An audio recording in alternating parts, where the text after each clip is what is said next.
there's nothing like a cool summer beverage to keep the heat at bay and to stay healthy all season long. So with ways to hydrate, it's nutritionist Andrea Donsky.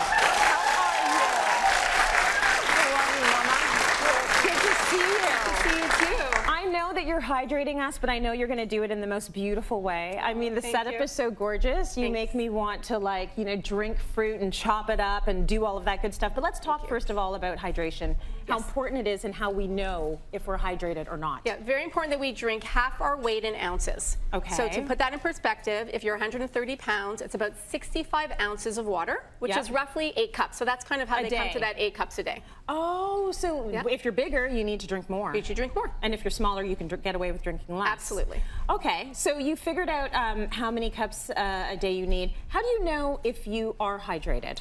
So I would look at the color of your urine. Yeah. If your urine is really dark yellow, then you know you need to drink more. Yes. Also, if you're already thirsty, you're already dehydrated. You're totally far gone if you're already thirsty. Yep, so you want to drink all the time, really, when you can. Yeah. Sipping all the time. And I notice a lot of people are doing that. You know, the kids always have a water bottle at school or at camp. Like, you're constantly sipping all the time. And we're talking about water, not vodka, apparently. Because it's supposed to be hydrating, not dehydrating. Right, because alcohol dehydrates you, exactly. Yeah, it's so sad. Okay, so let's start at the first sort of hydration recipe here. Right, so drinking water. Good. Oh, thank you. So drinking water, obviously a great way to hydrate ourselves. So infusing it with summer fruits and vegetables, herbs, take it from your garden, and getting creative. So what I did was I really took a whole bunch of different fruits and vegetables and herbs and just made a mishmash of stuff. Nice. So I put in some rosemary and some berries, some raspberries over here, watermelon and basil. So some combinations that you may not think of doing actually taste really good. So if you want to try the rosemary, those have been I can just sip right from here? You can sip right from there. So I let them infuse overnight. So it really, isn't that a nice flavor? And you do have to give it a long time to infuse. At least 2 to 3 hours. Right? Yeah, at least 2 to 3 hours. Better overnight, especially if you're making sangria. Although we're not talking alcohol, but if you're making sangria, better overnight. Overnight is always better. And one tip is you want to use fresh fruit and vegetables. And for your herbs, you want to bruise it because that'll allow the flavor to come out and make it a little bit more, like a little stronger. So bruising it, you're just giving a little massage? Yeah, or you can even, like I took a knife and I kind of just bam, bam, bam, bam, bam. Without cutting it? Okay, good. All right, beautiful. So that's lovely. What have you got here? So it's summertime, we're out, we're hiking, we're walking outside, we're exercising, hopefully a little bit more, being outdoors. Definitely. So if you want some energy, there's some things obviously on top of being hydrated, because being hydrated actually helps to give you energy. Good. Very important. But if you want a little bit of an extra kick, a couple of things we could be drinking. Yeah. All right, so beets.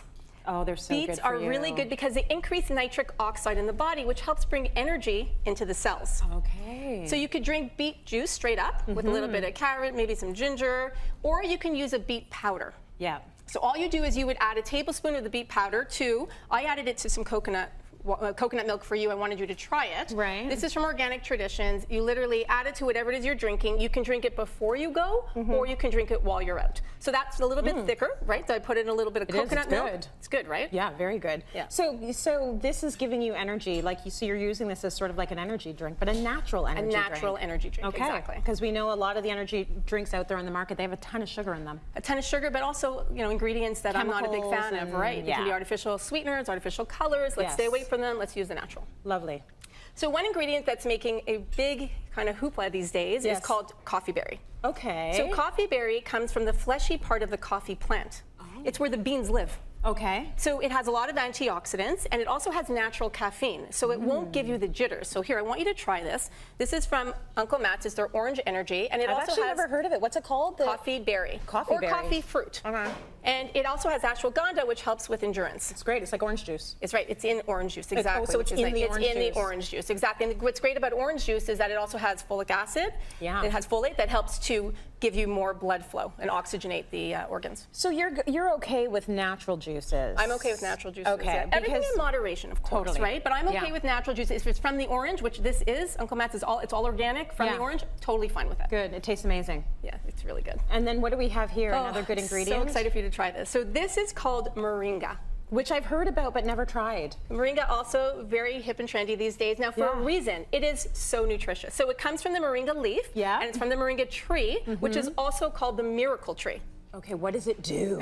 It's a miracle because it's so full of nutrition. Okay. So it's got vitamins and minerals and amino acids and like literally, you name it, it's got it. So what I love about Moringa is, first of all, I want you to taste it. It has a little bit of an earthy taste. In here already? Yeah, I basically made it as a tea. So I took the powder and I put it into a tea bag and it's I made like it as a tea. matcha a little bit. A little bit, or even like a lighter. rooibos almost. Like it's got like that earthy feel. And why it gives you energy is because it's a whole food. So it gives you that subtle boost of energy. Oh, okay, that's interesting. Yeah, and you could drink it all. I don't put any sugar or anything. Okay. Moringa leaf. Yeah, leaf and you powder. can see it's got that green, beautiful powder. Now, I've been hearing about that for a couple years now, but I hadn't ever tried it, so that's good for energy. Yeah, I love it.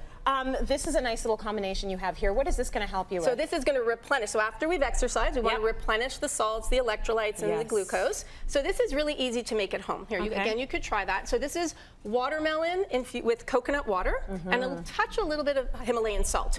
So the watermelon is very hydrating, 92% water, which is great. It also has an amino acid called citrulline, which helps to prevent sore muscles. Oh, lovely. And the coconut water. Post-workout. Good post-workout, exactly, to replenish everything. And the coconut water is obviously great for electrolytes as well as the salts, which have 84 different minerals, which is great. So now we have worked out, we have replenished everything. What are we doing here? Now we're going to enjoy ourselves in our backyard for a barbecue. Do that, shall we? This is where we can bring in the alcohol if we wanted to. If you want to, yeah. If you want to. All right, so what I want to make here is a strawberry mint lemonade. Oh, so again, you can make it with or without the alcohol. And what's great is normally this recipe calls for sugar, but we're going to use a sugar replacement. So we're not actually going to make it, I pre-made it, but a sugar replacement. And two of my favorite sugars are xylitol and erythritol. So those are the two you like? I like that. I like monk fruit. I like the natural alternatives, right? What's nice about xylitol, it's called Birch Xylitol sweetener, is that you can use it as a 1-to-1 ratio for sugar. Oh, good. It has 40% less calories, 75% less carbs, and it tastes exactly like sugar. Beautiful. No aftertaste. None of that aspartame sort of chemical. No, not on this brand. This is great. Good. And then erythritol, also, it's about 70% as sweet as sugar, so not as sweet, but it has 0 carbs and 0 calories. So it's really good if you're following a keto diet. Oh, good. I should try that actually. Yeah, that's very good. From Sweet Natural Trading. And now here we have tea. Yeah, so back to, mid-August right now, so fall's around the corner, which means that our stress levels are tending to increase, which mine are already getting there. It's about to happen. So again, making sure we're hydrated, because hydration actually helps to reduce stress. Very important. It reduces cortisol levels. And also something you can drink is called Tulsi tea.